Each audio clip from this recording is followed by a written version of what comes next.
ஆமாம், first of all உங்களோட சென்னையிலேருந்து அபுதாபி வந்த ஃப்ளைட்டோட எக்ஸ்பீரியன்ஸ் சொல்லுங்கள். ஃபர்ஸ்ட் ஃப்ளைட் எக்ஸ்பீரியன்ஸ் எப்படி இருந்துச்சு? அதை வேற ஞாபகப்படுத்திட்டீங்க. நெஞ்சமெல்லாம் பொண்ணு அறக்கு தம்பி, மறக்க முடியல. எக்ஸ்பீரியன்ஸா அது ட்ராஜடி. சரி, ஃபர்ஸ்ட் டைம் வந்திருக்க ட்ராஜடியா? கால் அடைக்குது, காது அடைக்குதா? கிரிக்கெட் வந்து வாந்தி வருது, தலை வலிக்குதே. அப்புறம் அதனால என்னால முடியல. எப்படா எனக்கு ஃப்ளைட் வந்து இறங்குவோம். அப்ப நான் பட்ட வேதனை இருக்கே, அந்த வேதனை. அது நார்மலாகவே இருக்கும். ஏன்னா இப்போது ஃப்ளைட்டு டேக் ஆஃப் ஆகும்போதும் திரும்ப லேண்ட் ஆகும்போதும் அந்த காது அடைக்கும். அந்த மாதிரி சுச்சுவேஷன் வர்றப்ப காது அந்த வலி தாங்க முடியலன்னு சொல்லிட்டான். தலை வலிக்குதே. அதனால தான் ட்ராஜடின்னு சொல்கிறேன் நினைக்கிறேன். வேற என்ன நீங்கள் ஃபீல் பண்ணீங்க?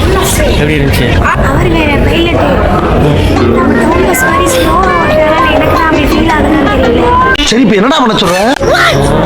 டிலே தான் ஃப்ளைட்டு, வீடு கொஞ்சம் நேரம் டிலே ஆயிடுச்சு. அதனால எனக்கு எப்படா இறங்குவோம் அப்படின்னு இருந்துச்சு. 1 மணி நேரம் ஃப்ளைட்டுக்கே அப்படின்னா ஆமாம், இதுக்கு